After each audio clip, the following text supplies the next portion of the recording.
ताली बजाए। पवित्र परमेश्वर पिता, हम धन्यवाद देते हैं, तू सच्चा है और तू जीवित है।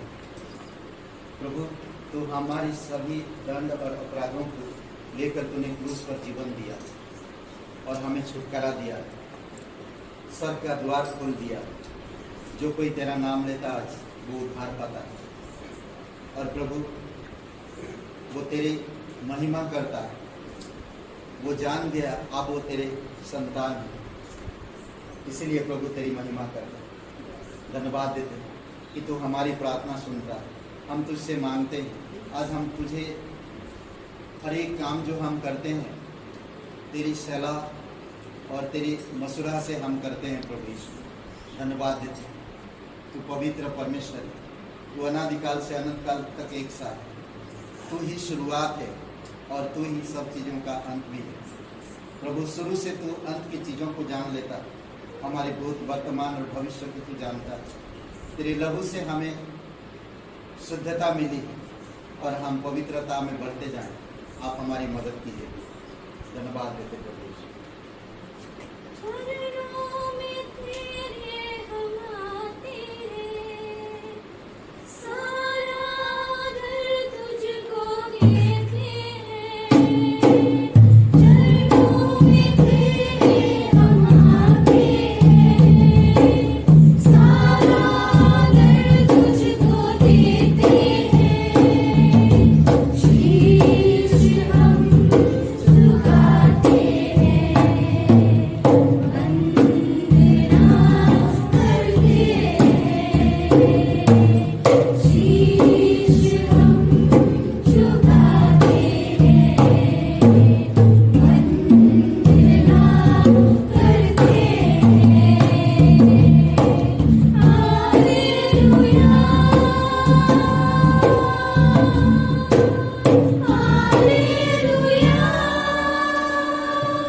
धन्यवाद दयालु और कृपालु परमेश्वर, तू सच्चा, तू विश्वास योग्य परमेश्वर, तेरा प्रेम निस्वार्थ, तू हमारे पापों को हमसे इतना दूर किया, उसको कभी तू याद नहीं करता। प्रभु हम तेरी महिमा करो, अभिषेक करो पिता इस सभा में, तेरी पवित्र आत्मा के द्वारा, तेरी अनुग्रह के द्वारा एनोइंटिंग करो पिता, तेरी वचनों से हर एक हृदय आत्मा को भरो प्रभु। हम सिर्फ सुनने वाला ही नहीं बल्कि उस पर चलने वाला भी बन सके। आप हमारी मदद कीजिए, आप हमारे हृदय में आइए, हमें शक्ति दीजिए, हमें समझ प्रदान करिए। हम आपके वचनों के द्वारा शैतान की हर एक बाधाओं को हम तोड़ सकें, हर एक बंधन को हम तोड़ सकें। आप हमारी मदद कीजिए। धन्यवाद है, तेरी स्तुति महिमा करो, यीशु मसीह के नाम से मांगते हैं, आमीन। बहुत बहुत धन्यवाद। और ग्रेटेग्रस कलीसिया में आप सभी का स्वागत है। और हमारे बीच में आज कोई नया व्यक्ति प्लीज खड़े हुए। बहुत बहुत धन्यवाद। आपका नाम? पलक। और आपका? सारिका। स्वागत है, दोनों बहनें हैं आप, स्वागत है आपका, बहुत बहुत धन्यवाद। ओके, और हम उम्मीद करते हैं आपको एक पर्चा दिया जाएगा, उसमें आपका नाम और आपका एड्रेस, फोन नंबर जो भी हो, मतलब कॉन्टैक्ट नंबर, ठीक है, दे सकते हैं। बहुत बहुत धन्यवाद। पर्चा है, ओके, दे सकते हैं। और बहुत बहुत धन्यवाद, बैठ सकते हैं, स्वागत है आपका, ताकि हम आने वाले समय में आपको बुला सके। और हम उम्मीद करते कि हर रविवार को आप आ सके। बहुत बहुत धन्यवाद। ओके,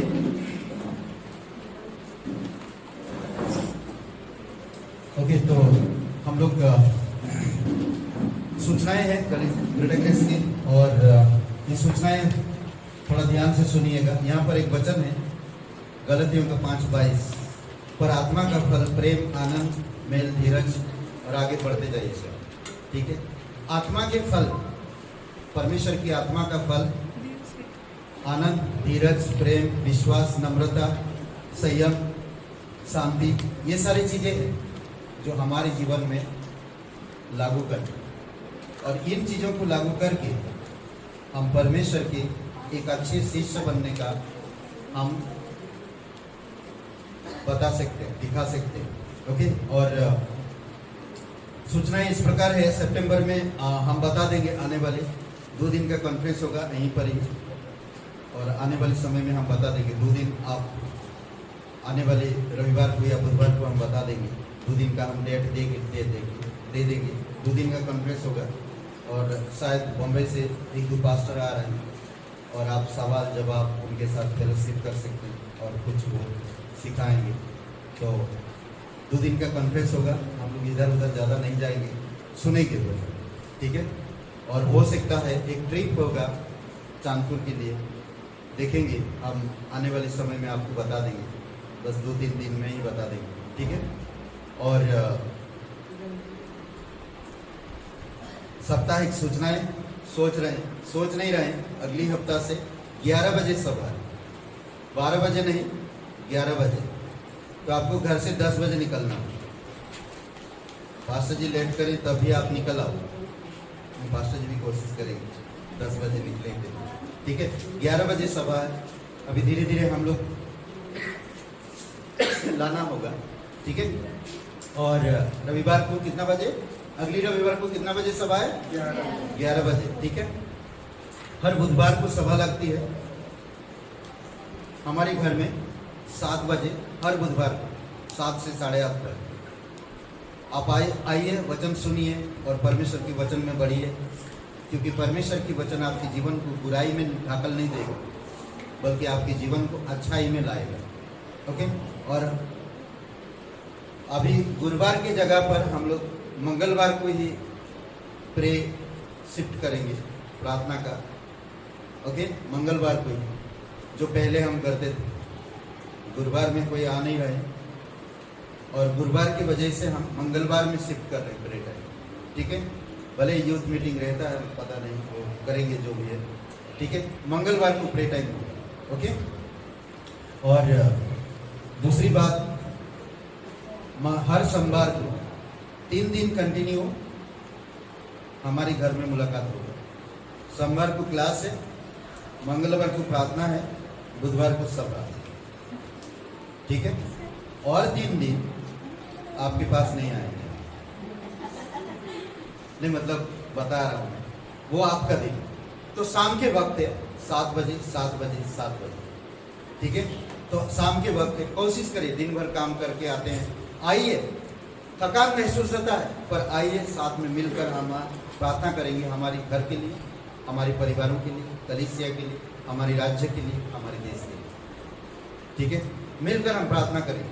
जब तक हम मिलकर करेंगे नहीं, तब तक हम आगे नहीं बढ़ पाएंगे और ना आप आगे बढ़ पाएंगे। तो इसलिए बहुत जरूरी है कि हमें मिलकर प्रार्थना करना, ठीक है।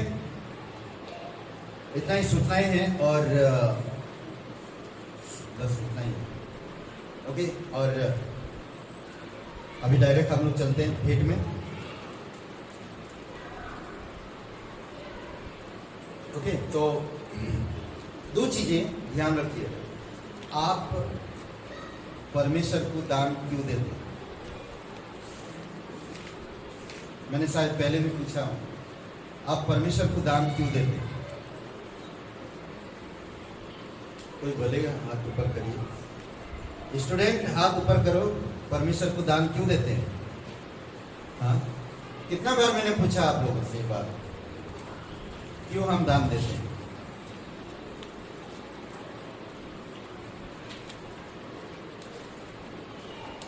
परमेश्वर की आज्ञा है, इससे हमारा विश्वास बढ़ता है। जोरदार ताली, वेरी गुड। और परमेश्वर का आज्ञा, इसीलिए हम देना, ओके। देखिए, परमेश्वर को कोई चीज आपकी जरूरत नहीं है, परमेश्वर सब चीज उपलब्ध कराता है, पर परमेश्वर आज्ञा दिया है, उस आज्ञा पर अगर हम उस पर विश्वास करते हैं, उस आज्ञा को मानना है। और दूसरा क्या हो सकता है? 2 चीजें हैं, दान देना, दूसरा क्या हो सकता है? परमेश्वर का हक है, परमेश्वर का हक है, ओके, परमेश्वर से प्रेम करते हैं, इसलिए उसकी आज्ञा मानते ओके। मैं जो चाहता हूँ वो आपकी जुबान में होना चाहिए, मैं जो सोच रहा हूँ। और क्या हो सकता है? प्रेम है, परमेश्वर का हक है, और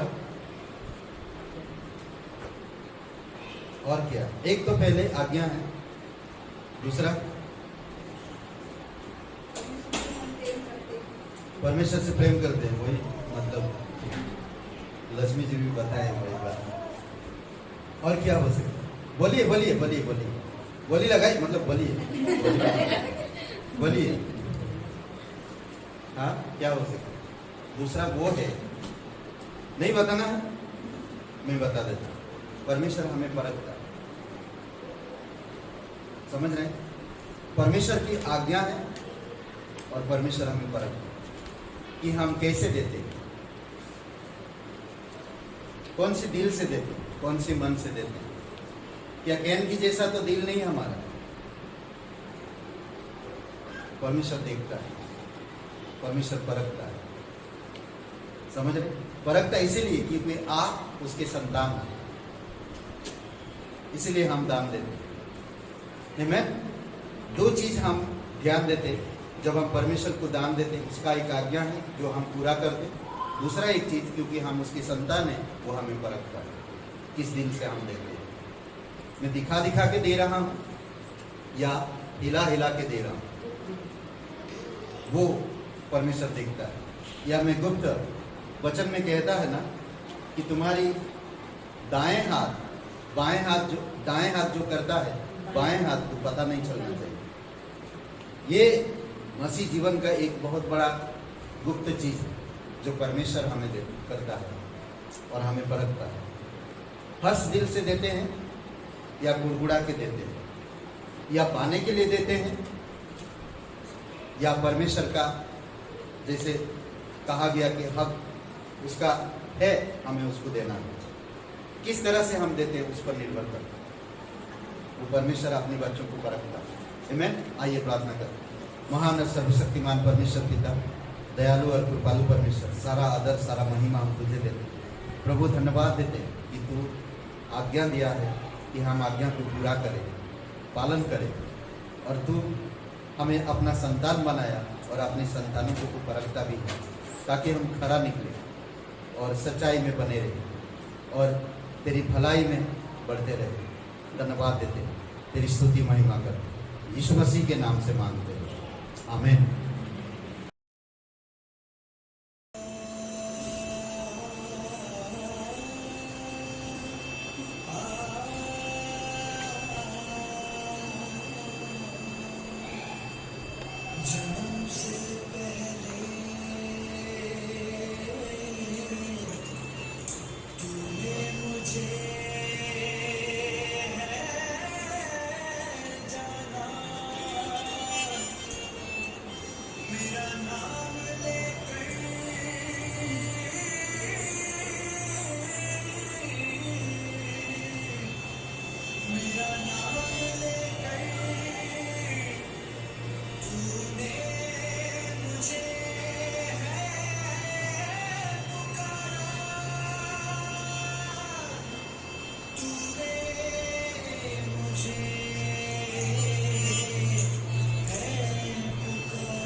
गलतियों की किताब 5वां अध्याय और वचन 16 से लेकर 25 तक। कोई पढ़ो, इधर आ जाओ, खड़े हो जाते हैं हम लोग थोड़ा।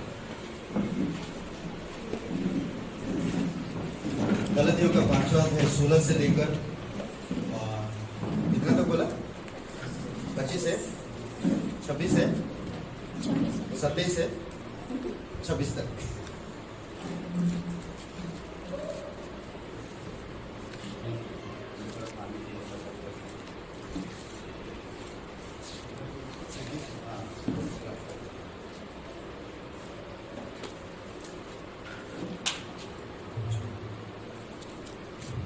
पर मैं कहता हूँ, आत्मा के अनुसार चलो तो तुम शरीर की लालसा किसी रीति से पूरी ना करोगे, क्योंकि शरीर आत्मा के विरोध में और आत्मा शरीर के विरोध में लालसा करता है, और ये एक दूसरे के विरोधी हैं, इसलिए कि जो तुम करना चाहते हो वह ना करने पाओ।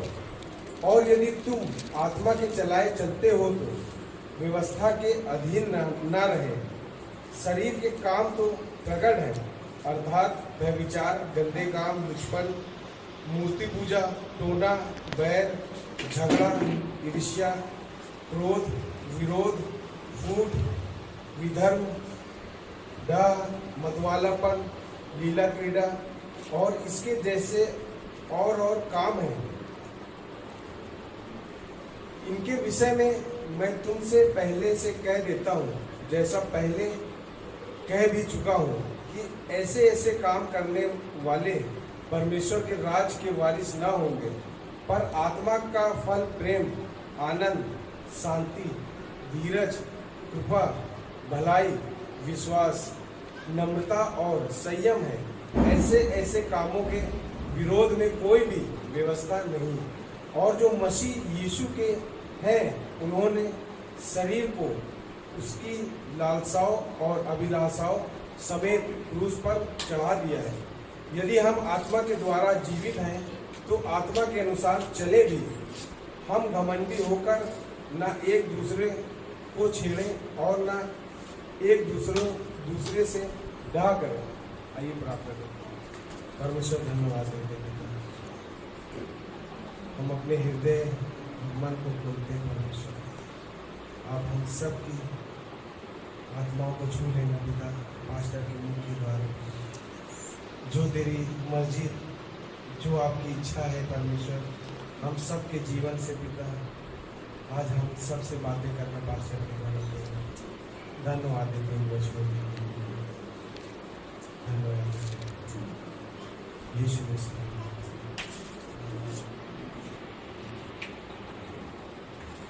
ओके, आप सब लोग बैठ सकते हैं। और आज हम लोग जो बातें करेंगे और वो है पवित्र आत्मा की काम, पवित्र आत्मा की फल, आत्मा का फल। ओके, आत्मा के फल के ऊपर बात करेंगे और हम देखेंगे कि ये फल किस तरह से है और क्या काम करता हमारे जीवन में। ठीक है, और आवाज आ रहा ना? मुझे ही नहीं आ रहा। ओके, तो सबसे पहले हम देखेंगे दो स्थान है, एक ये स्थान है और एक ये स्थान है। ठीक है, और ये दोनों स्थान हमारे अंदर है। ये स्थान जब आप यीशु पर विश्वास किए, आत्मा का स्थान है, और ये स्थान जब तक आप विश्वास नहीं किए थे, ये शरीर का स्थान है। ठीक है, शरीर और आत्मा एक दूसरे से हमेशा विरोध में लड़ते हैं। ये दोनों स्थान हमारे अंदर है, ये दोनों चीजें हमारे अंदर है। अगर आप यीशु मसीह पर विश्वास करते हैं तो आपके अंदर दो स्वभाव है, और ये दो स्वभाव हमेशा एक दूसरे पर विरोध करते हैं। शरीर कभी नहीं चाहता आत्मा की काम आत्मा के अनुसार चले, आत्मा कभी नहीं चाहता कि शरीर के अनुसार चले। हमारे अंदर ये दोनों चीजें हैं जो हमसे लड़ते हैं। शरीर कहता कि आत्मा के काम के अनुसार मत चलो, और आत्मा कहता शरीर के अनुसार मत चलो। आत्मा शरीर के विरुद्ध में है और शरीर आत्मा के विरुद्ध में है। इसीलिए आप और मैं जो कुछ करना चाहते हैं वो नहीं कर पाते और जो नहीं करना चाहते वही हो जाता है। समझ रहे हैं? एक भाई साहब ऑफिस जा रहे थे और उन्होंने थोड़ा लेट उठा, जल्दी में ब्रश किए, फ्रेश हुए, कपड़े पहने और नीचे उतर गए। और फिर नीचे जाते जाते वो पॉकेट में सब हाथ में लगा, तो देखा तो घड़ी भूल गई। तो चिल्ला के बोल रहे, अरे सुनो प्रिय, मेरा घड़ी भूल गया, थोड़ा दे देना। तो फेंक दो, तुम कैच कर लोगे ना? हाँ कैच कर लूंगा। वो घड़ी फेंक दिया तो वो कैच नहीं कर पाए, टूट गया। फिर वो देखा पेन भी भूल गया, पेन भी देना, तो वो भी कैच नहीं कर पाया, वो पेन भी बेकार हो गया। फिर बोले यार रुमाल भी नहीं है, सुनो मैं ऊपर आता हूं, तुम फेंकना मत। कभी कभी हमारी दिमाग ऐसे चलता है, समझ रहे? शरीर आपका नुकसान करना चाहता है और आत्मा आपको बढ़ाना चाहता है।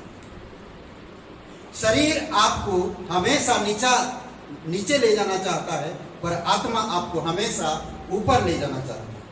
इसीलिए आत्मा के बारे में सोचना, आत्मा के विचार रखना, आत्मा के अनुसार चलना, आत्मा के द्वारा काम करना परमेश्वर को भाता है। समझ रहे हैं?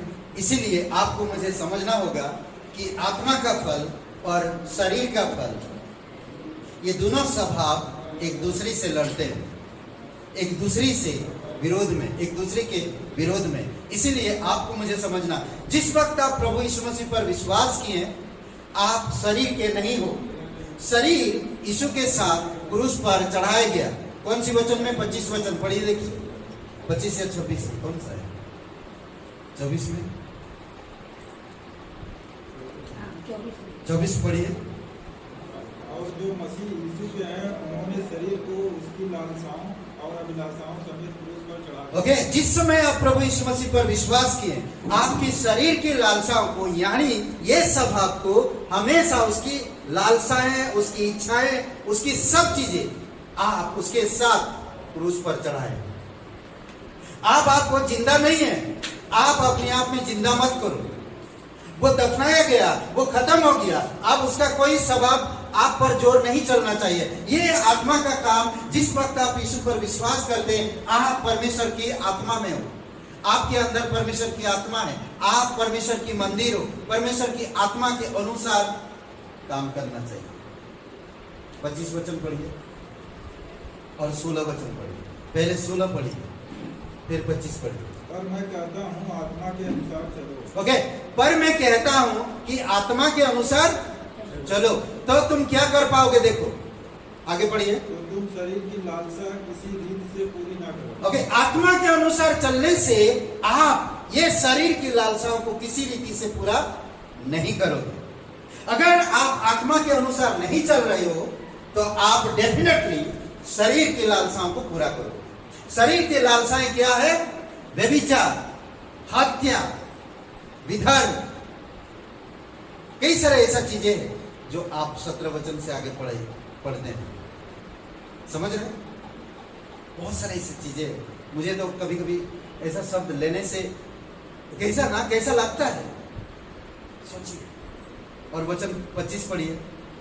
यदि हम आत्मा के द्वारा जीवित हैं तो आत्मा के अनुसार चलेंगे। ओके, अगर आप आत्मा के अनुसार जीवित हो तो आत्मा के अनुसार चलोगे और आप देखेंगे आत्मा का फल 22-23 वचन में। समझ रहे हैं? ये दोनों में अंतर है। इसीलिए कई बार इंसान अपने अंदर ये दोनों स्वभाव है। कई बार इंसान जागरूक करता अपने शरीर को, और शरीर को जब जागरूक करता है तो शरीर क्या काम करता है? गलतियों की किताब खोलिए, 17 वचन से लेकर 21 वचन तक पढ़िए। 17 वचन 5 बात गलतियों को। वही खुला जा पर। क्योंकि शरीर आत्मा के विरोध में और आत्मा शरीर के विरोध में लालसा करता है और ये एक दूसरे के विरोधी है, इसलिए कि तुम जो करना चाहते हो वह न करने पाओ। और यदि तुम आत्मा के चलाए चलते हो व्यवस्था के अधीन रहे। शरीर के काम तो प्रकट है, अर्थात व्यभिचार, गंदे काम, लुचपन, मूर्ति पूजा, टोना, बैर, झगड़ा, ईर्ष्या, क्रोध, विरोध, कूट, विधर्म, डाह, मतवालापन, लीला कीड़ा और इनके जैसे और काम है। इनके विषय में मैं पहले तुमसे कह देता हूँ, जैसा पहले कह भी चुका हूँ, कि ऐसे काम करने वाले परमेश्वर के राज्य के वारिस नहीं होंगे। ओके, इस शरीर के काम करीबन 17 है। यहाँ पर 17 ऐसे काम है जो आपके अंदर बसा हुआ है। 9 सिर्फ आत्मा की काम है जो आपके अंदर बसा हुआ है।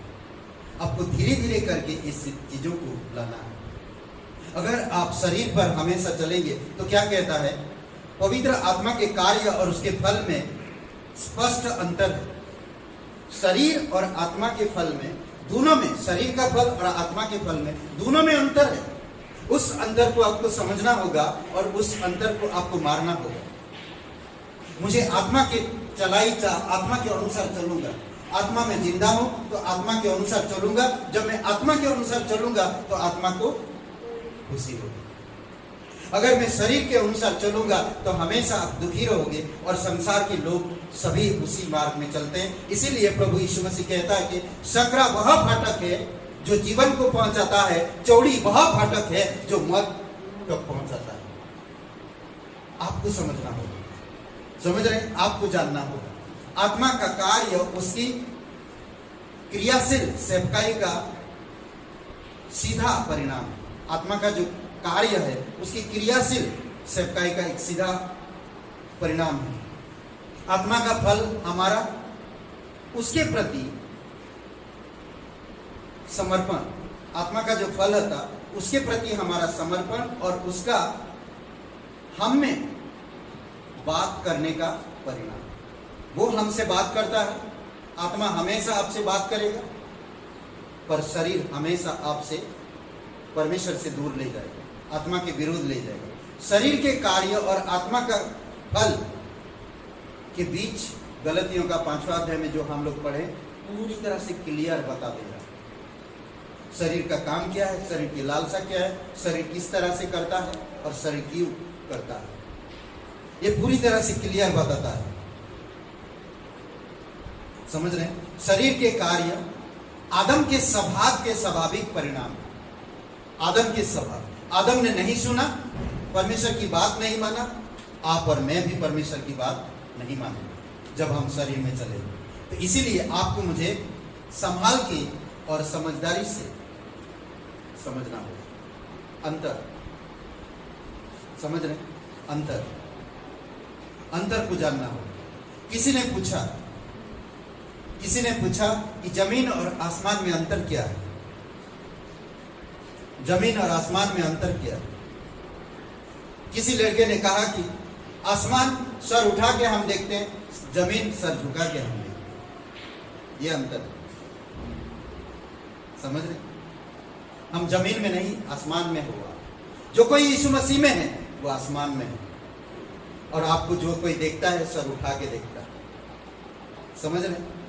तो इसीलिए आत्मा और शरीर के फलों को पहचानो, आत्मा के फलों को आपके शरीर में उत्पन्न करो ज्यादा से ज्यादा। अगर आप एक विश्वासी हो, आप प्रभु यीशु मसीह पर विश्वास करते हो, आपकी पाप माफ हो गया, आपको नया जीवन मिल गया, आप एक परिवार में शामिल हो जो आत्मिक परिवार है, जो परमेश्वर का परिवार है। इस परिवार में आप आत्मा के फल के अनुसार जीवन जिए, तो वो आपको ताजगी, रिफ्रेश, ताजगी लाएगा, आपको बल देगा, आपकी स्वभाव को बढ़ाएगा, मतलब अलग करेगा, अलग स्वभाव जो आत्मिक स्वभाव है वो प्रदान करेगा। और दूसरी बात, आपके चेहरे पर हमेशा मुस्कान रहेगा। समझ रहे हैं? आत्मा का फल करीबन 9 फल है। आत्मा का फल एक वचन में कहा गया है जो फल के एक तत्व का सूचक है, एकता का सूचक है, एक तत्व का सूचक है, एक वचन है आत्मा का फल। यह तब पूर्ण नहीं है जब तक कि उसे 9 उपस्थित नहीं। अगर एक फल आप लाते हो, 9 फल नहीं लाते हो, एक फल लाते हो, 8 नहीं लाते हो, 8 लाते हो, 1 नहीं लाते हो, तो वो पूर्ण नहीं हुआ।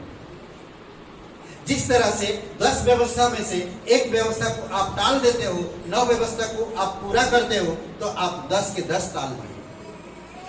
उसी प्रकार 9 फलों में से एक फल आपके अंदर आता है और 9 फल नहीं आता है, या 9 फल आपके अंदर आता है, 8 फल आपके अंदर आता, एक फल नहीं आता, तो आप भी आत्मा के सारे फल को डाल दिए, उसको पूर्ण नहीं कर पाए। विश्वासी तब तक पूर्ण नहीं है जब तक वह सभी 9 फल उसके अनुग्रह को स्पष्ट रूप से प्रकट नहीं करता। 9 फलों में अनुग्रह भी जुड़ा गया है, अनुग्रह भी जुड़ा गया।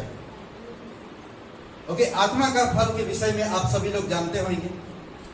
इसके किस में आपको मिल जाएगा? गलतियों का 5वां अध्याय 22 और 23 वचन में 9 अनुग्रह की सूची, एक इकाई, एक फल के रूप में दी गई है। 9 अनुग्रह की सूची। प्रेम, यह ईश्वरीय प्रेम है, निस्वार्थ प्रेम है, अंतर में, मतलब कि अंदर में वास करने वाला, या अंतर में वास करने वाला। आप शरीर और आत्मा के बीच में वास करने वाला ये, समझ रहे हैं? अगर परमेश्वर का प्रेम है, कतई आप शरीर के काम पूरा नहीं करेंगे। अगर प्रेम परमेश्वर का नहीं है, आप शरीर के काम ही पूरा करेंगे, क्योंकि परमेश्वर का प्रेम आपके बीच में अंतर लाता है, समझ रहे हैं? इसीलिए बहुत इंपॉर्टेंट है कि आप और मुझे परमेश्वर के प्रेम में बढ़ना है। अंतर में वास करने वाले परमेश्वर का एक गुण है, यूहन्ना 14:16 में, जो प्रेम, पहला यूहन्ना का 4:16 में, पहला यूहन्ना 4:16 में, जो प्रेम परमेश्वर हमसे रखता है उसको हम जान गए और हमें उसका विश्वास है कि परमेश्वर क्या है? प्रेम है। परमेश्वर प्रेम है। प्रेम परमेश्वर नहीं है, परमेश्वर प्रेम है। जो आपके अंदर परमेश्वर अंदर होएगा तो आपके अंदर अंतर लाएगा, यानी कि परमेश्वर का प्रेम जब होएगा आपके अंदर तो अंतर लाएगा हर एक चीज में, ठीक है? जो परमेश्वर के प्रेम, जो परमेश्वर से प्रेम करते हैं, जो परमेश्वर का प्रेम रखते हैं, वो कभी बुराई नहीं करेंगे, क्लियर? क्योंकि उसके संतान है। पहला कुरिन्थियों का 13 अध्याय में अगर जब आप पढ़ते हैं तो प्रेम की परिभाषा दी गई। बड़े बड़े मैं बातें कर सकता हूँ, मैं भविष्यवाणियां कर सकता, मैं भाषा का अनुवाद कर सकता हूँ, मैं बहुत कुछ कर सकता इससे, पर अगर किसी के साथ प्रेम नहीं रखता तो मेरा सब चीजें व्यर्थ है, सब चीजें व्यर्थ है, समझ रहे हैं? अगर आप दान दे रहे हैं, बड़े बड़े दान दे रहे हैं, और उस इंसान से प्रेम नहीं है तो आपको कुछ भी नहीं। रानी विक्टोरिया, जब उसका एक सेनापति खत्म हो गया, चाहिदा सेनापति था, ईमानदार था, उसके साथ काम करता, और वो खत्म हो गया, मर गया, तो उसकी बीवी बची। उसकी बीवी रो रो के बुरी हाल, बहुत रो रही। रानी विक्टोरिया उसके पास, उसके बीवी के पास, सब लोग वहां पर जमा है, उसको आश्वासन दे रहे हैं, सेनापति की पत्नी को आश्वासन दे रहे हैं।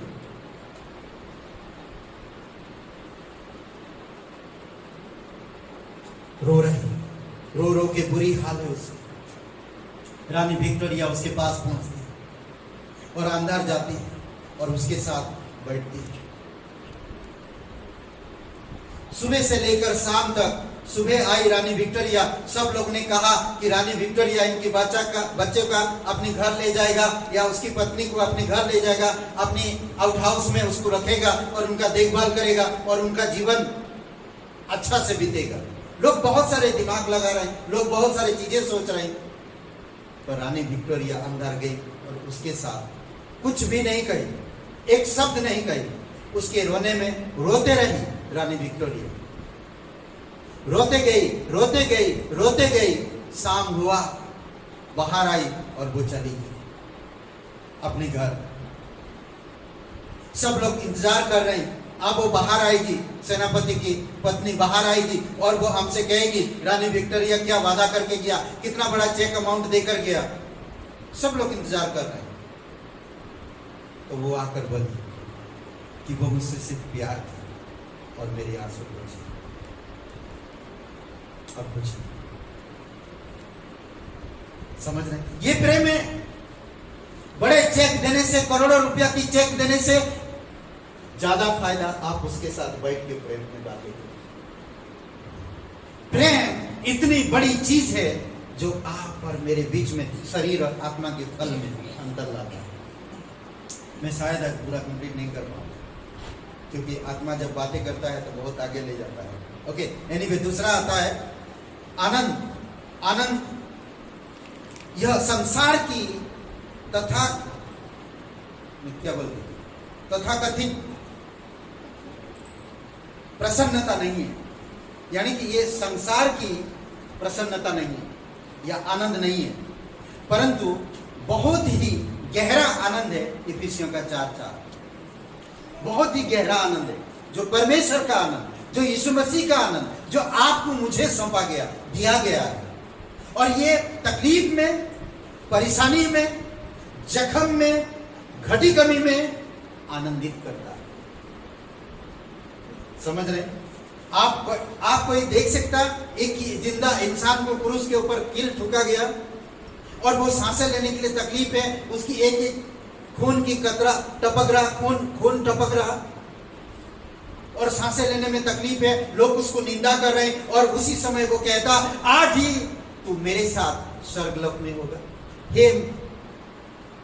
हे नारी, तू अपने लिए परेशान मत हो, मैं तेरे लिए एक संतान दे रहा हूं। यूहन्ना को अपने मां के तरफ इशारा कर उस समय भी कहता कि हे पिता तूने मुझे क्यों छोड़ दिया। ये पिता परमेश्वर, ये लोग नहीं जानते ये क्या कर रहे हैं, इन्हें क्षमा कर। कौन कहेगा? दुख में, तकलीफ में जब आपको चोट लगता है तो आप क्रोध में आते हैं, तब आप गुस्से में आते हैं, तब आप उल्टा जवाब देते हैं। उस समय आनंद मुझे नहीं लगता आनंद नहीं। परमेश्वर का गहरा, ये सांसारिक आनंद है जो परमेश्वर के फल को उत्पन्न करता है, वो आनंद खुद होगा। समझ? कभी कभी आप और मैं दुखी होते हैं हमारी परिस्थितियों से। 3 अध्याय में लेंगड़ा व्यक्ति पीड़ितों के काम के 3 अध्याय में दुखी मांग रहा, जो कोई भी आ रहा सोच रहा कि इसे 100 रुपया मिल जाएगा, इसे 50 रुपया मिल जाएगा, इसे 60 रुपया मिल जाएगा। यूहन्ना और पतरस उस जगह पहुंचते हैं और वो भी देख रहा उनके तरफ, यूहन्ना और पतरस भी उसके तरफ देख रहे। हे, हमारे पास पैसा ना रुपया, ना सोना, ना चांदी है, पर एक चीज है हम तुझे देना चाहते हैं। यीशु नासरी के नाम से खड़े हो जा। प्रेम किया, आनंद के साथ उससे हाथ पकड़ के उसको खड़ा किया। वो उछलने लगा, वो कूदने लगा, आनंद से प्रार्थना सभा के भवन में गया और प्रार्थना करके परमेश्वर की बड़ाई करने लगा। आनंद से, ये परमेश्वर का आनंद है। उछलता, कूदता। समझ रहे? कई बार आप और मैं इन चीजों को नहीं समझ पाते। फिलिपियों का 4:4 आनंदित रहो। मैं फिर से कहता हूं, आनंदित रहो, हमेशा आनंदित रहो। हे विश्वासियों, आनंदित रहो। प्रभु पर विश्वास करते हो, आपकी पाप क्षमा हो गया, जीवन के पुस्तक में आपकी नाम है, आनंदित रहो। आप मृत्यु से पार होकर जीवन लोक में पहुंच चुके हैं, आनंदित रहो। हर एक बीमारी से आप छुटकारा मिल चुका, आनंदित रहो, आनंदित रहो। तीसरी बात आता मेल, यानी कि शांति। यह परमेश्वर की शांति है जो आत्मा को पूर्णता संतुष्ट कर देती है। कुलुसियों का 3 अध्याय वचन 15, कोई पढ़ेगा? कुलुसियों का 3 अध्याय वचन 15।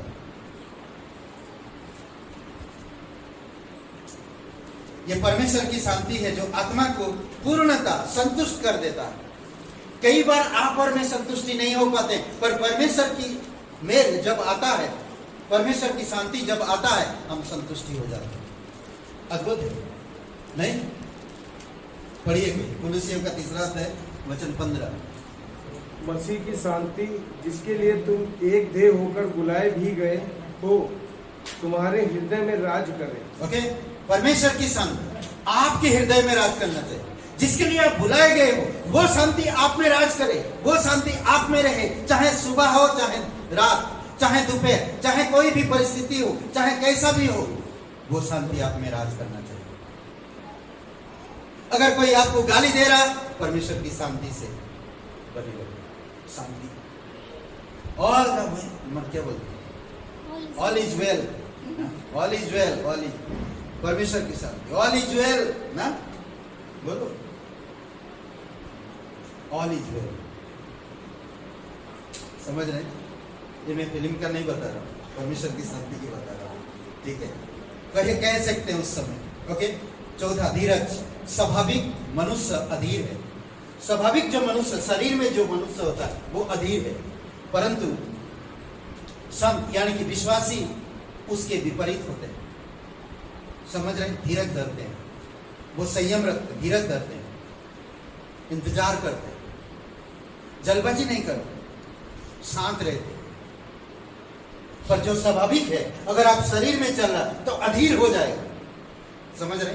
अधीर हो जाएगा, उसके पास धीरज नहीं है, वो धीरज को नहीं जानता, वो धीरज को नहीं समझ सकता, वो अधीर है। 5वां कृपा। यीशु अपनी दयालुता के लिए विख्यात था। अपनी कृपा दयालुता में दिखाई देता है, सहृदयता या दयालुता। ओके, यीशु अपनी दयालुता के लिए विख्यात था। उसी की दया आप और मुझ में है।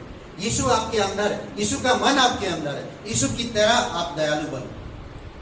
कई बार आप ऐसे लोगों को दया कर देते हो जो लौटाने की बिल्कुल नहीं। दया कभी आशा नहीं देखता कि वो मुझे लौटाएगा, दया बस दया करते रहे। समझ रहे?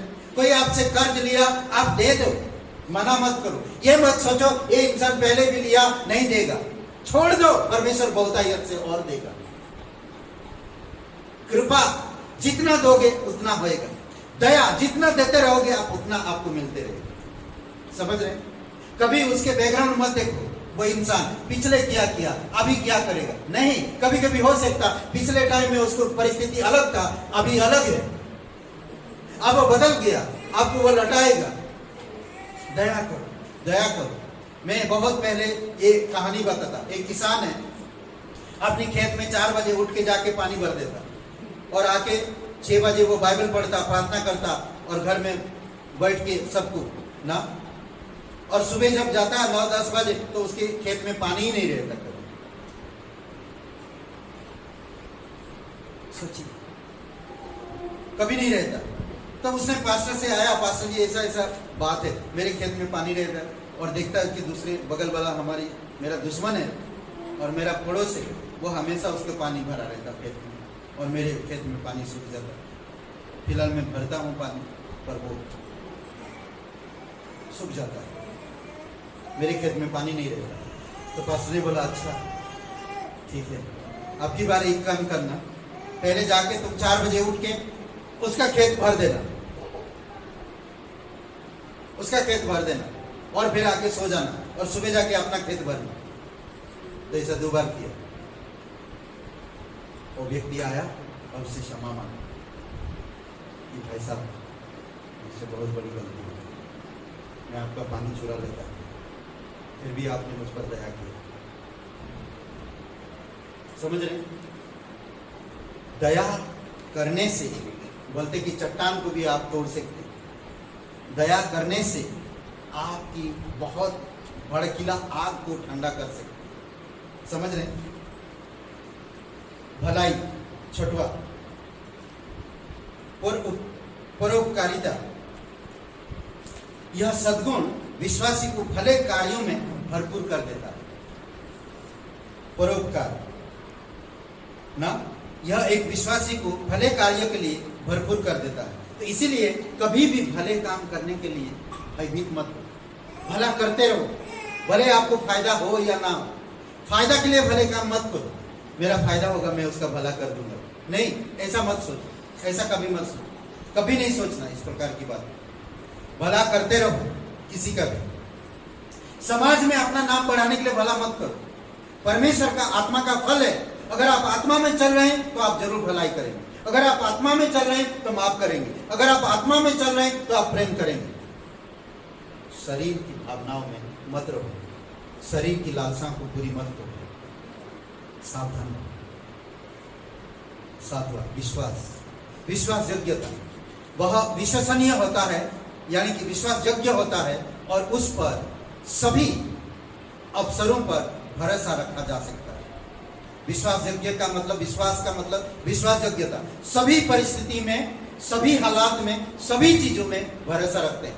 सिर्फ मुझे मिल रहा इसीलिए मैं प्रभु पर भरोसा रखता हूं, नहीं, मैं आत्मा में चल रहा हूं इसीलिए मुझे प्रभु पर भरोसा रखना है।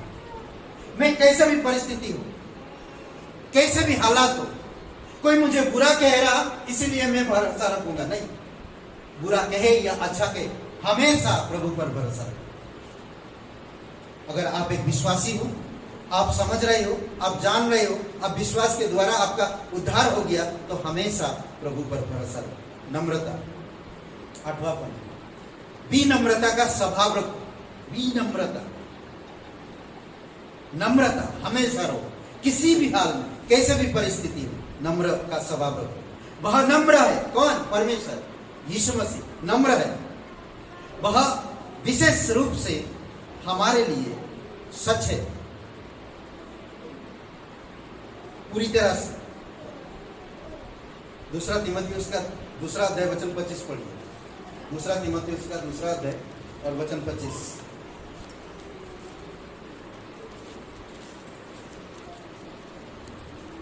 कितना टाइम हो गया? मतलब क्लास 3 बजे तक चलेगा? हाँ,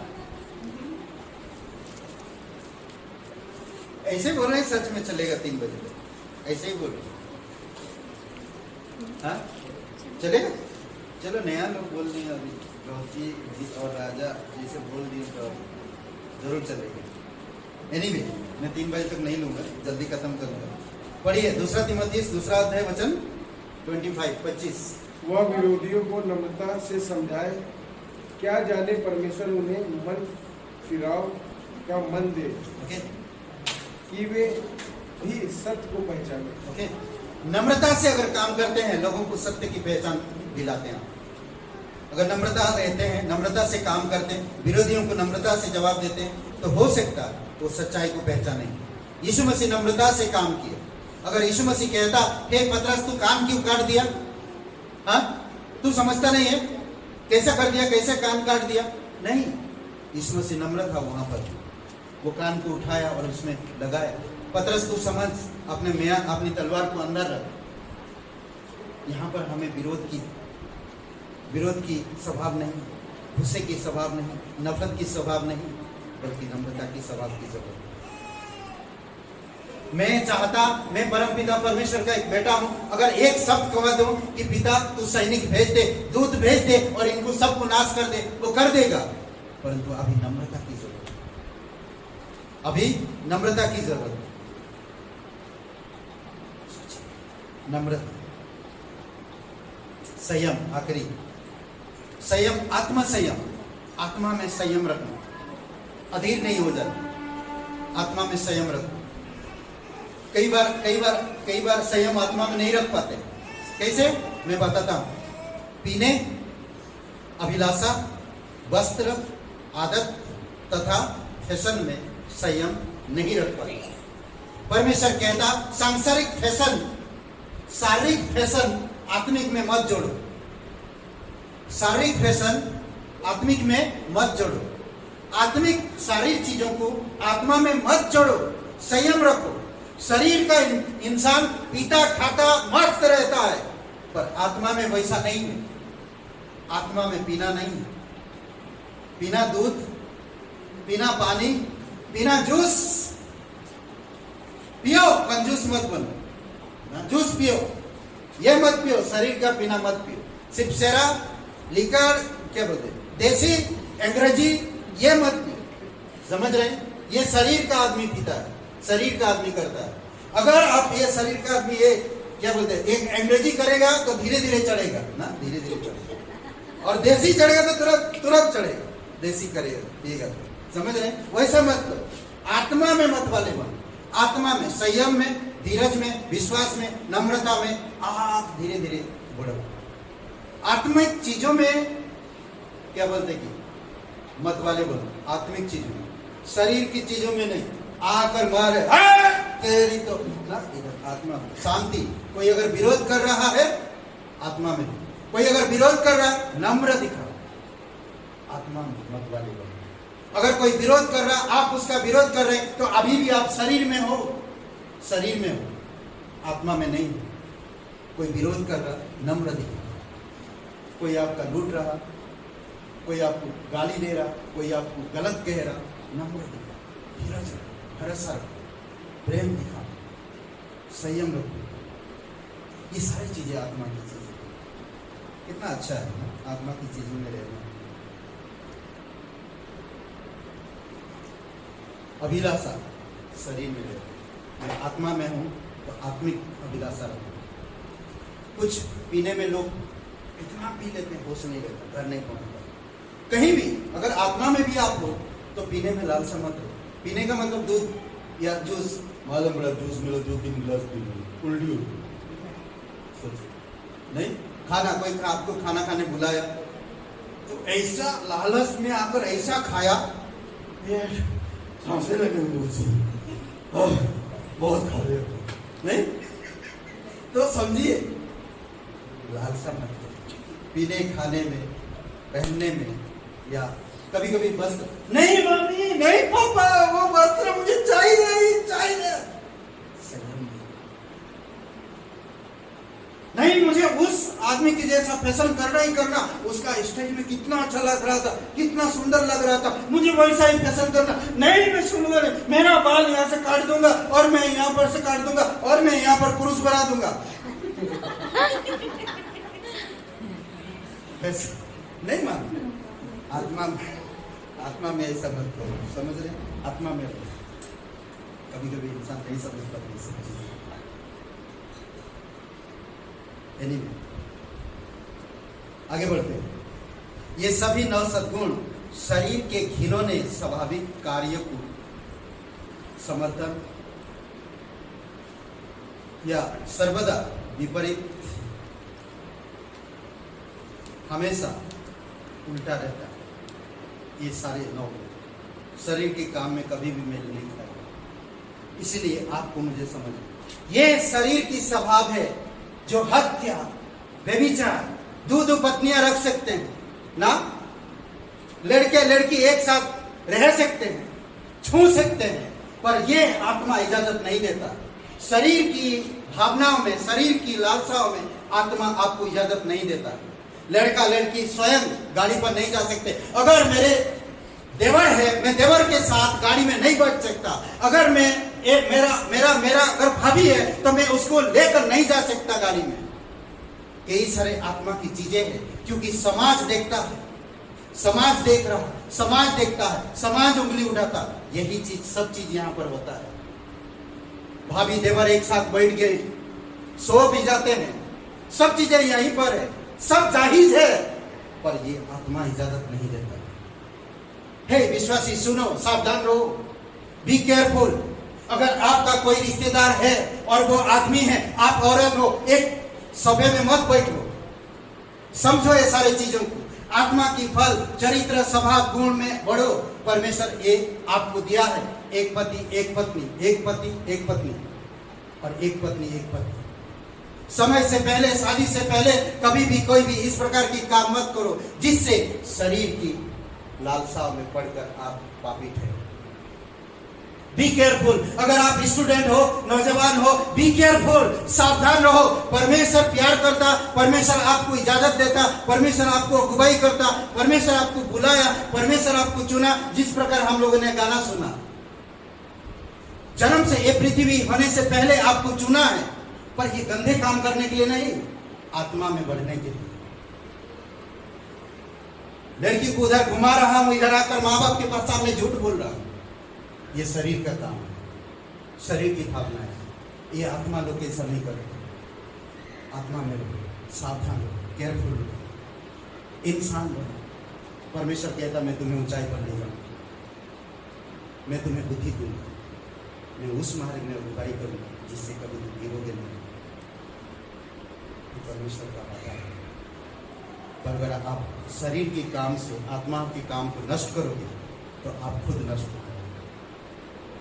कभी कभी होता है, मैं जो हूँ यहाँ पर मैं खुद नहीं समझ पा रहा मैं क्या हूँ। मैं कुछ बनना चाहता पर मैं कुछ बन नहीं पाता, उल्टा हो जाता। बाद में मुझे पता चलता है मैं कुछ भी नहीं। बोलने ऐसा मत हो, समझ रहे? इसीलिए सावधान हो। ये सभी नौ अनुग्रह मसीह में सुंदर रूप में विद्वान है। यीशु मसीह में ये नौ जो अनुग्रह की फल है ये यीशु मसीह में विद्वान है, समझ रहे हैं? और दिखाई देता है क्योंकि वह आत्मा से परिपूर्ण है। इसीलिए आप आत्मा से परिपूर्ण रहो, फल एक एक उत्पन्न होते जाते हैं। ठीक है? फल मृत्यु का एक प्रमाण है। फल जो है मृत्यु का एक प्रमाण है। ये फल मृत्यु का एक प्रमाण कैसे हो सकता है? समझ रहे? मृत्यु का एक प्रमाण कैसे? यूहन्ना 12:24 में जब तक गेहूं का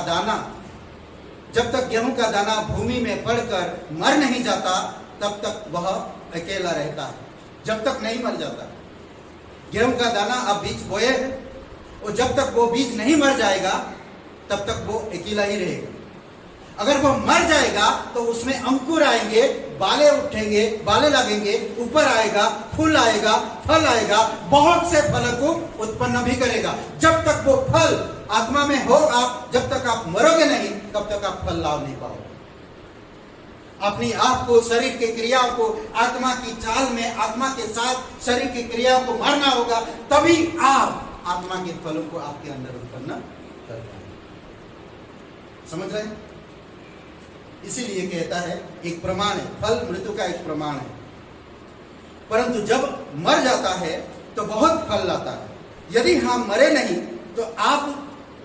तो हम केवल शरीर के कार्यों को ही प्रकट करते रहते या करें। जब तक आप मरेंगे नहीं, शरीर के काम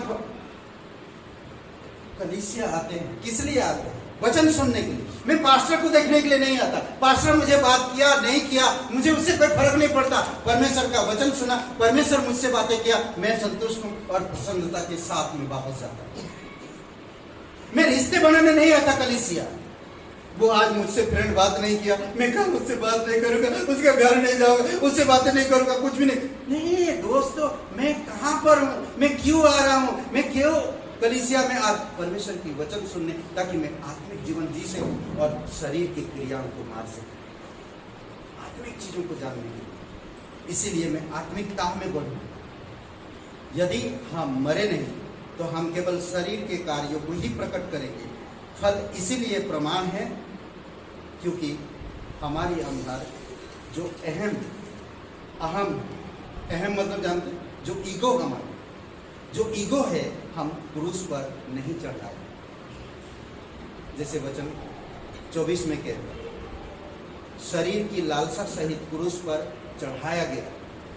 अब तक अगर आपके अंदर ईगो है, अहम है, क्रूस पर आप नहीं चढ़ाया गया, जैसा कि एक विश्वासी में होता है, अभी तक आप नहीं चढ़ाए। इसीलिए आपकी इन लालसाओं को और आपकी ईगो को हमेशा क्रूस पर चढ़ा दीजिए, ताकि आप आत्मा के काम को पूरा कर सकें।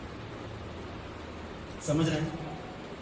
बहुत से लोग फल रहित रह जाते हैं।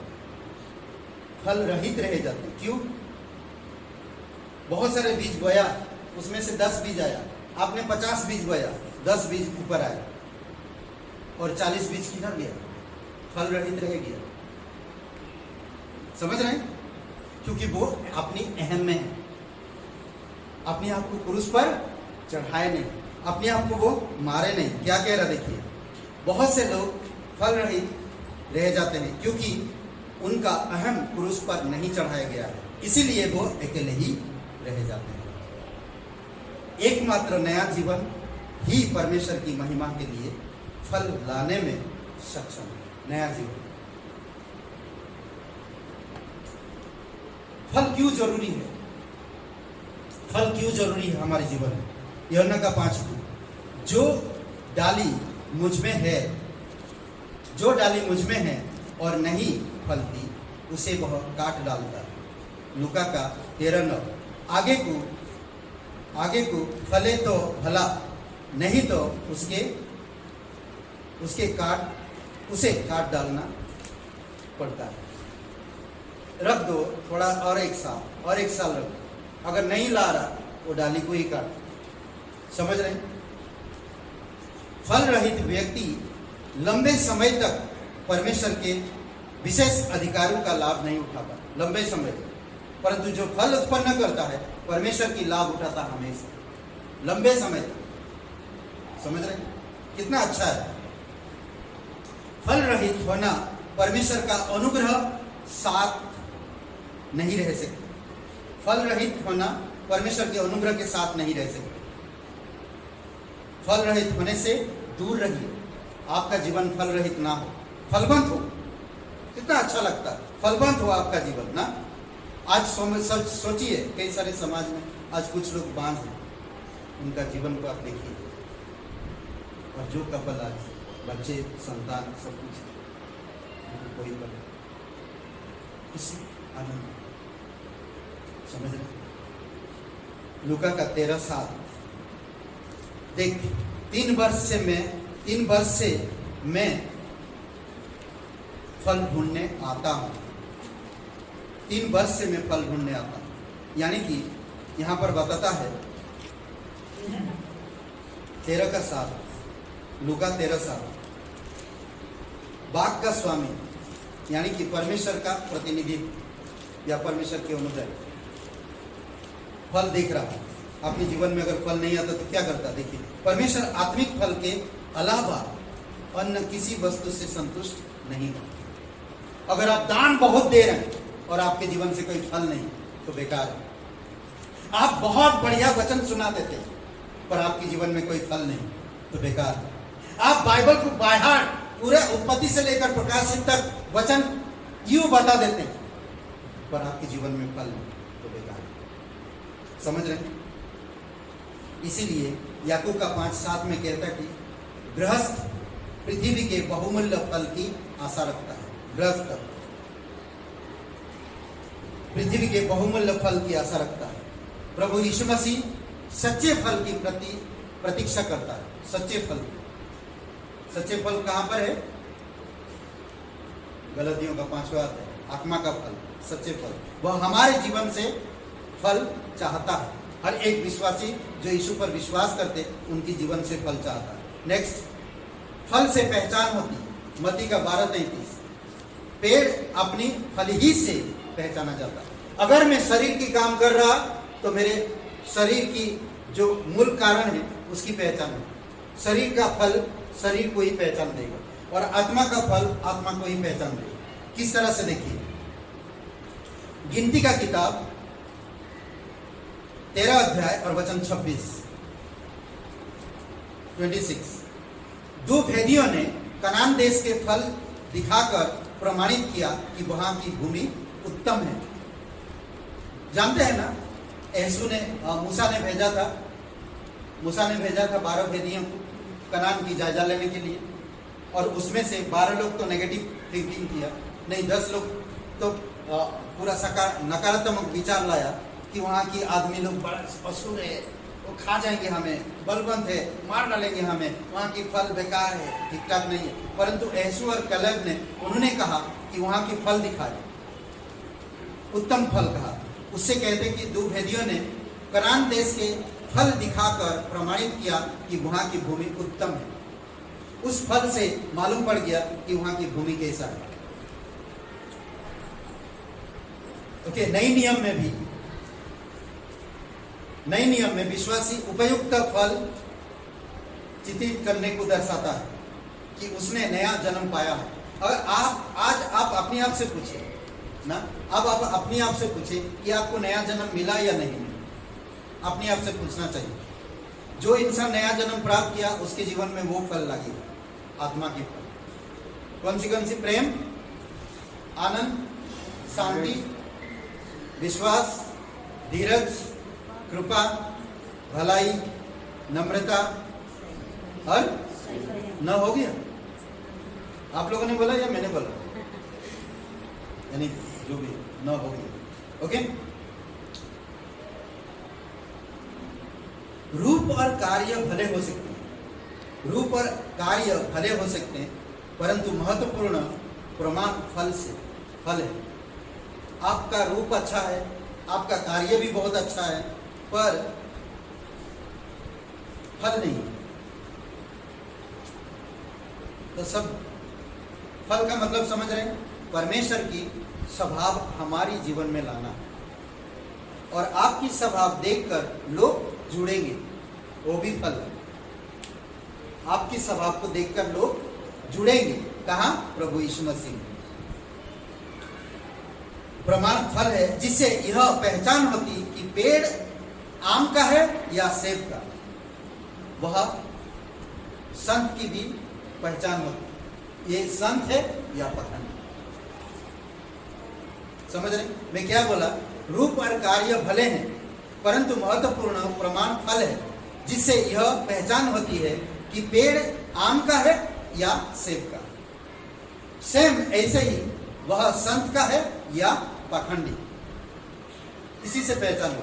अगर मैं इस प्रकार शरीर की लालसाओं को पूरा कर रहा हूं तो मैं पाखंडी का पहचान दिखा रहा हूं। अगर मैं आत्मा का फल दिखा रहा हूं तो मैं परमेश्वर का बेटा और परमेश्वर को दिखा रहा हूं।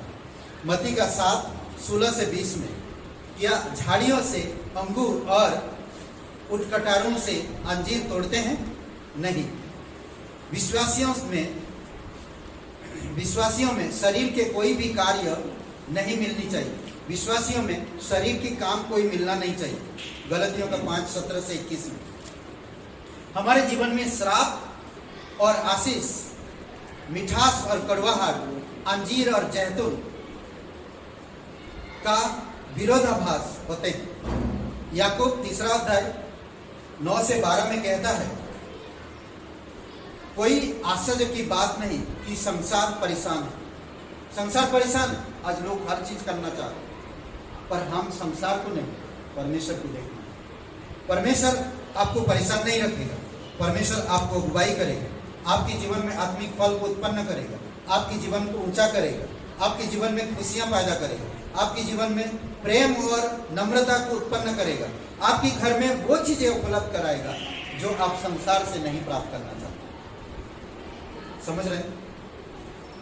फल का अभिप्राय क्यों जरूरी है? फल मत्ती का 21:34, जब फल का समय निकट आया तो उसने अपनी दासों को उसका फल लेने के लिए किसानों के पास भेजा। फल मात्र पेड़ के लिए ही नहीं होता, दूसरे हमारे कार्यों को देखकर परमेश्वर की महिमा करते हैं। आपके जीवन की जो कार्य है, आपके जीवन को देखकर लोग परमेश्वर की बड़ाई करते हैं। हम लोग देखते हैं, बहुत अच्छा लगता है। यीशु मसीह ने सिखाया 3 साल तक चेलों को। प्रेरितों के काम के 2 अध्याय में पतरस खड़ा हुआ और परमेश्वर का वचन बताया, आत्मा की सामर्थ से, आत्मा से परिपूर्ण होकर परमेश्वर की वचन बताया। जब परमेश्वर की वचन बताया, 3000 लोग आ गए। समझ रहे हैं? 3000 लोग आ गए। अपने स्वयं के लिए मीठा फल उत्पन्न करना पिता का अनादर करना है। समझ आ रहा है? मेरे खुद के लिए अगर मैं मीठा फल उत्पन्न कर रहा हूं तो परमेश्वर का मैं अनादर कर रहा हूं। मैं परमेश्वर के लिए मीठा फल उत्पन्न कर रहा हूं। कई सारे लोग आते हैं, खुद को फॉलो करे लोग ना, मुझे लोग पसंद करें और मैं उनको पसंद करूं, वो मेरी बात सुने और किसी का बात ना सुने। ऐसा अगर मैं करता हूं या जो इंसान करता है तो वो परमेश्वर का अनादर करता है। फल का स्रोत, होशे का किताब 14:8, क्या स्रोत हो सकता है? मुझसे तू फल पाया करेगा, मुझसे तू फल पाया करेगा। इसका स्रोत परमेश्वर में है। मुझसे तू फल पाया करेगा, इसका स्रोत परमेश्वर में है। तो इसीलिए बहुत जरूरी है कि हम परमेश्वर की अनुग्रह को समझें। में लास्ट है,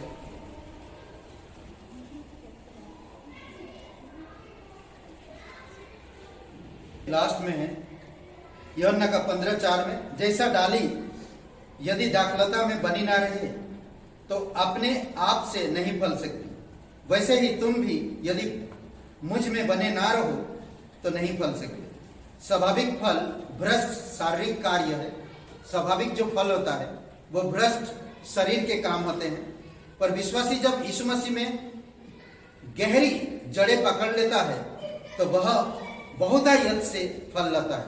इफिसियों का 3 अध्याय 17 से 17-18 वचन, 17-18। ओके, फल फैलाव का स्रोत है। फैलाव, फल जब होता है फैलता है ना। एक कोई पेड़ में देखेंगे, पेड़ सीधा सीधा है, जब फल लगता है वो फैल जाता है। देखे कोई भी, कभी आपने देखा? हाँ, जब फल लगते हैं तो वो फैल जाता है। समझ रहे? उसी प्रकार बोलते हैं कि फैलाव का स्रोत है फल लाना। उत्पत्ति का 1 अध्याय वचन 11। फिर परमेश्वर ने कहा, पृथ्वी से फलदायी वृक्ष भी जिनके बीज उन्हीं में एक एक की जाति के अनुसार उत्पन्न होते हैं उगे और उगा और पृथ्वी में भर गया। बीज फल है, बीज फल है। अगर बीज ने यदि फल नहीं तो बीज भी नहीं होता और नहीं प्रयोजन, और ना ही प्रयोजन होता। अगर आप में वचन नहीं, वचन परमेश्वर का बीज है, और आप में वचन नहीं तो फल भी नहीं होगा। समझ रहे? परमेश्वर का वचन क्या है? बीज है, और बीज से फल उत्पन्न होता और फल से बीज आता। समझ रहे? ओके, यदि हमारे जीवन में आत्मिक फल नहीं है तो हम कुछ भी उत्पन्न नहीं कर सकते। आत्मिक बीज होना जरूरी है, आत्मिक फल होना जरूरी है, क्योंकि जहां फल वहां बीज होगा। परमेश्वर का वचन, समझ रहे हैं? यह इस अवस्था में हमारा जीवन सुसमाचार के लिए एक आशीष की अपेक्षा या बाधा बन जाता है। या तो मैं बाधा बन जाऊंगा सुसमाचार के लिए, या मैं आशीष लेकर आऊंगा। कुलोसियों का 1:10, तुम में हर प्रकार के भले कामों का फल लगे और परमेश्वर की पहचान में बढ़ते जाओ। क्या हमने कुछ उत्पन्न किया है? कभी आप पूछें, क्या हमने कोई उत्पन्न किया है? नहीं, परमेश्वर मेरे अंदर वचन डाला, फल लाया, बीज उत्पन्न हुई और वो बीज फैला। समझ रहे हैं?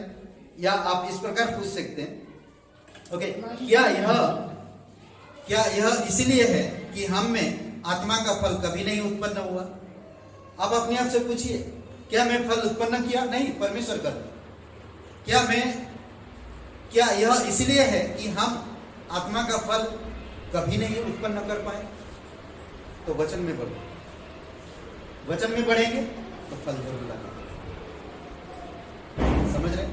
फल से गेहूं की दाना जमीन में डालते हैं, मरता है, अंकुर आती है, बाले लगते हैं, बढ़ता है, फूल आते हैं। एक गेहूं की दाना डाले, 50 गेहूं मिल गया। उसी प्रकार वचन में आप अपने आप को, शरीर के काम को क्रूस पर, आपके ईगो को क्रूस पर चढ़ाना, शरीर की अभिलाषाओं को क्रूस पर मार देना, आत्मा की अनुसार जीवन बिताना है, आत्मा के फल को उत्पन्न करना, तभी आप एक आत्मिक फलदायी इंसान या मसीह बन पाए। आइए प्रार्थना करें। हमारे जीवित परमेश्वर पिता, हम धन्यवाद है, दयालु और कृपालु परमेश्वर, सारा आदर सारा महिमा हम तुझे, स्वर्ग और पृथ्वी बनने वाला प्रभु, अभिषेक करो इस समय प्रत्येक भाई बहनों को पिता, आप स्पर्श करो। धन्यवाद देते। अगर आज आपके जीवन में कोई आत्मिक फल उत्पन्न नहीं हो रहा तो आज अपने आप से पूछो, किस में आप कम हो, उसी में आप बढ़ते जाओ। अगर आप वचन में कम हो, खाद पानी में कम हो, संगति में कम हो, सीखने में कम हो, बोलने में कम हो, तो आप परमेश्वर से प्रार्थना करो, परमेश्वर आपको बुद्धि समझ के साथ अगुवाई करे। पिता, हम धन्यवाद देते प्रत्येक भाई बहन। हम सभी लोग शरीर की लालसाओं में जीवन बिताते थे, परंतु आज हम आत्मिक में आए हैं। हमें शरीर की लालसाओं में नहीं जीना, आत्मा के अनुसार चलना और आत्मिक फल को उत्पन्न करना है। प्रभु आप सहायता करो। धन्यवाद देते यहाँ पर सभी लोगों को। कोई भाई बहन आप नहीं जानते इस जीवन के मृत्यु के बाद आप कहाँ अनंत बिताएंगे। परमेश्वर में अगर आप विश्वास करते हैं तो आप एक दिन मरने के बाद आप स्वर्ग में परमेश्वर के साथ होंगे। अगर आप आज विश्वास नहीं करते हैं, यीशु को इनकार करते हैं और आप संसार के अनुसार रहते हैं, तो आप कहता है कि वो एक दिन नरक में जाएगा, जहाँ पर आग और पीड़ाएं हैं। अगर आप विश्वास करना चाहते हैं, स्वर्ग में आना चाहते हैं, आत्मिक फल उत्पन्न करना चाहते हैं, तो आज अपनी पापों से मन फिराइए और प्रभु यीशु मसीह पर विश्वास करिए, तो आपको नया जीवन मिलेगा और आपको स्वर्ग मिलेगा। आपको परमेश्वर की संतान होने का और एक आत्मिक फल उत्पन्न करने का मौका मिलेगा और आप मृत्यु से पार होकर जीवन में प्रवेश करेंगे। अगर आप विश्वास करना चाहते हैं, मृत्यु से पार होकर जीवन में प्रवेश करना चाहते हैं, तो मेरे साथ ये प्रार्थना को अपने हृदय में, अपने मन में दोहराइए। कहिए, हे यीशु, मैं जानता हूँ मैं एक पापी हूँ, मैं खुद को नहीं बचा सकता। मैं धन्यवाद देता हूँ, तू मेरे पापों के लिए क्रूस पर जीवन दिए, कब्र में गया, तीसरे दिन मरे हुए में से जी उठा। मेरा पाप का दंड अपने ऊपर लेकर क्रूस पर तू बलिदान हो। तेरे बलिदान पर, तेरे गाड़े जाने पर, तेरे जी उठने पर मैं तन मन से विश्वास करता हूँ। तू मेरा मुक्तिदाता, तू मेरा उद्धार करता, तू पवित्र परमेश्वर का एकलौता पुत्र यीशु मसीह मेरा मुक्तिदाता। यीशु के नाम से आमीन। हम उसकी बेरे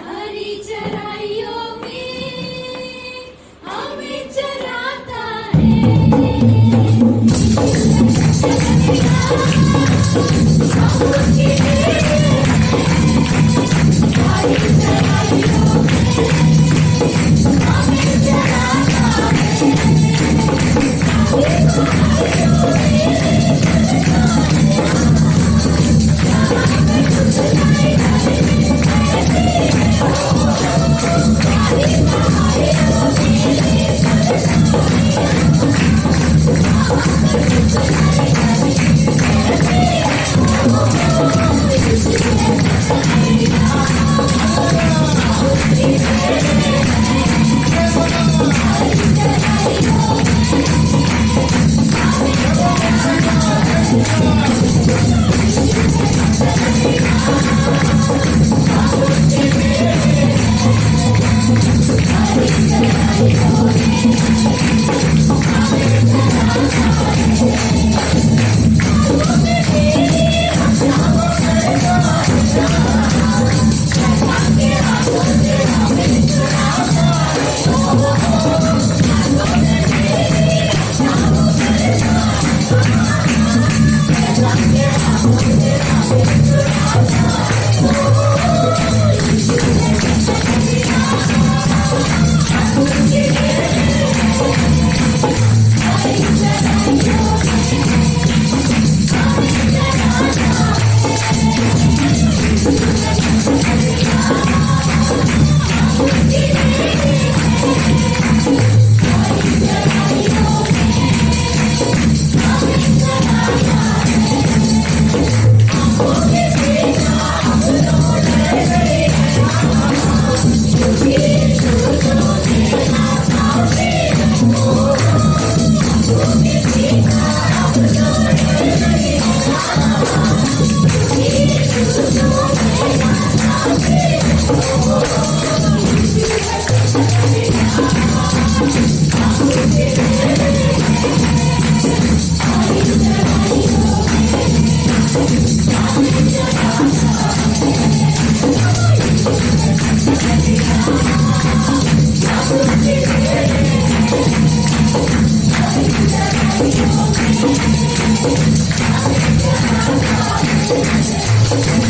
Thank you.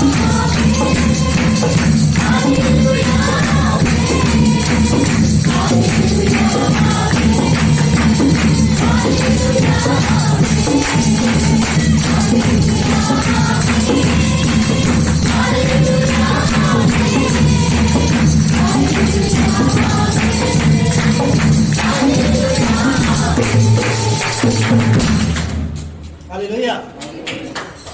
परमेश्वर की फल तब लगेगा जब अपने संबंध को सुधारेंगे, परमेश्वर की वचन को अपने अंदर उतरने देंगे।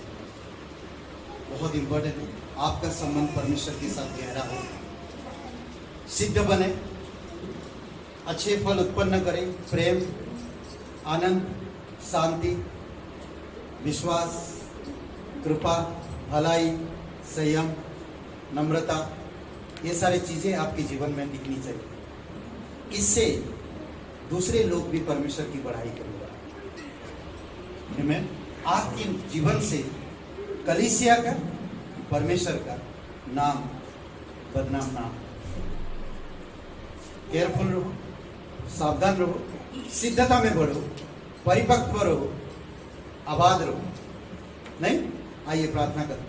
जीवित और पराक्रमी परमेश्वर पिता, अभिषेक करो प्रत्येक लोगों को। पिता, हम प्रार्थना करते हैं कुसुम जी, उनके बेटे अमित के लिए आप उनको स्पर्श करो पिता।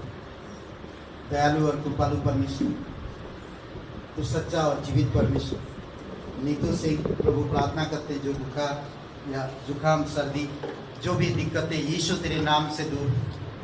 धन्यवाद देते, कई सारे और भी लोग हैं जो बीमार हैं प्रभु यीशु, आप उन्हें स्पर्श करो और चंगाई दो पिता। और प्रत्येक लोगों को आत्मिक परिपक्वता में अगुवाई करो। जो वचन पढ़ते हैं उसी प्रकार उनका जीवन रूप और कार्य, रूप और भले काम ही नहीं, बल्कि हमारे जीवन से, हमारे स्वभाव से दूसरों की उन्नति भी हो सके। प्रभु आप सहायता करो। धन्यवाद देते, आपकी स्तुति महिमा करो।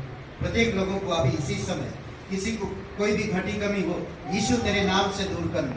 बल दो प्रभु यीशु, आत्मिक अगुवाई करो पिता, आत्मिक मार्ग में, आत्मा की फलों में अगुवाई करो प्रभु यीशु। घटी कमी को दूर करो पिता। कोई नौकरी की तलाश से, कॉलेज में, स्कूल में, प्रभु प्रत्येक लोगों को अभिषेक करो। फाइनेंशियली प्रभु आप सबकी सामर्थ दो पिता। बुद्धिमत्ता के साथ तेरे अनुग्रह में, तेरी आत्मिक फलों में बढ़ने में, स्वभाव चरित्र में आप मदद करो। शरीर की लालसाओं के अनुसार नहीं, संसार के अनुसार नहीं, बल्कि आत्मिक फलों में भरपूर होकर बढ़े पिता। धन्यवाद देते, आपकी स्तुति महिमा करते, अभिषेक करो प्रत्येक भाई बहन। धन्यवाद आज का दिन को, इस समय को। प्रार्थना सर्वशक्तिमान हमारे उद्धार करता यीशु के नाम, आमीन आमीन। सबको आशीष मिले। बहुत बहुत धन्यवाद।